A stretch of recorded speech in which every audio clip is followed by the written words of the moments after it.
The second time the FBI entered our lives, it was my father who was under surveillance. The same agent who'd stopped us to question me about Alvin on the day that Mr. Wishnow hanged himself, and who'd questioned Sandy on the bus, my mother at the store and my father at the office, showed up at the produce market and hung around the diner where the men would go to eat and get coffee in the middle of the night, and, behaving as he'd done when Alvin began working for Uncle Monty, started asking around now about Alvin's Uncle Herman and what he was saying to people about America and our president. Word got back to Uncle Monty through one of Longy's Wilman's henchmen, who passed on to Uncle Monty what Agent McCorkle had reported to him, namely, that after having housed and fed a traitor who'd fought for a foreign country, my father had now quit a good job with metropolitan life rather than participate in a government program designed to unify and strengthen the American people. Uncle Monty told Longy's guy that his brother was a poor schnook with no education who had 2 kids and a wife to support and couldn't do much harm to America by schlepping produce crates 6 nights a week. And Longy's guy listened sympathetically, according to Uncle Monty, who, with none of the decorum ordinarily practiced in our house, told us the whole story in our kitchen one Saturday afternoon. And still, the guy says to me, "Your brother's got to go." So I told him, "This is all bullshit. Tell Longy this is part of the bullshit against Jews." And the guy himself, a Jew. Niggy Applebaum. But what I say does not make a dent. Niggy goes back to Longy and he tells him Roth don't do as he's told. What happens next? The long one himself shows up right there in my stinky little office and wearing a silk handmade suit, tall, soft-spoken, dressed to kill. You see how he gets the movie stars? I told him, "I remember you from grade school, Longy. I could see even then you were going places." So Longy says to me, "I remember you too. I could see even then that you were going nowhere." We started to laugh, and I told him, "My brother needs a job, Longy. Can I not give my own brother a job? And can I not have the FBI snooping around?" he asks me. "I know all this," I say, "and didn't I get rid of my nephew Alvin because of the FBI? But with my brother, it's not the same, is it? Look," I tell him, 24 hours and I'll fix everything. If I can't, Herman goes." So I wait till after we close up the next morning, and I walk over to Sammy Eagles, and sitting at the bar is the Mick Schmeggy from the FBI.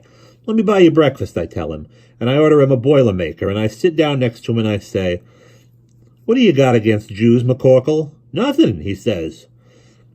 "Then why are you looking after my brother like this? What did he do to anybody?" "Look, if I had something against Jews, would I be sitting here in Eagles? Would Sammy Eagle be my friend if I did?"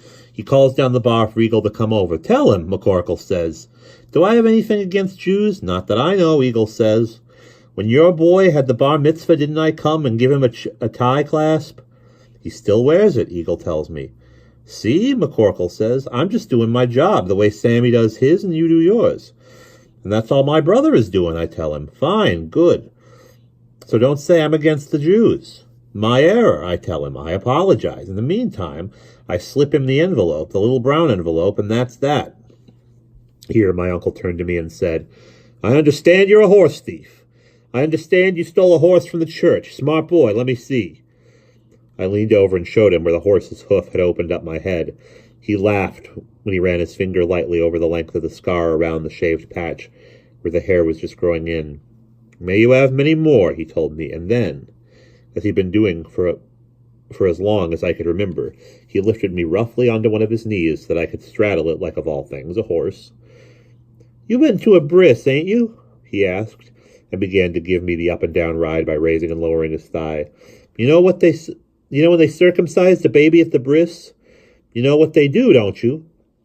"They cut off the foreskin," I said.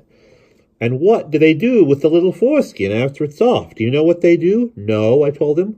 "Well," said Uncle Monty, "they save them up, and when they got enough, they give it to the FBI to make agents out of." I couldn't help myself, and even though I knew I wasn't supposed to, and even though last time he told me the joke, he'd said, "They send them to Ireland to make priests out of," I began to laugh. "What was in the envelope?" I asked him. "Take a guess," he said. "I don't know. Money? Money is right. You're a bright little horse thief. The money that makes all trouble go away." Only later did I learn from my brother, who'd overheard my parents talking in their bedroom, that the full amount of the bribe given to McCorkle was to be repaid to Uncle Monty out of my father's already paltry paycheck.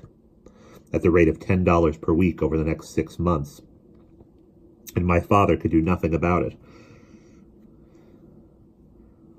About the laboriousness of the work, about the mortifications attendant upon serving his brother, all he ever said was, "He's been this way since he's 10 years old. He'll be this way till he dies." And there we will pause.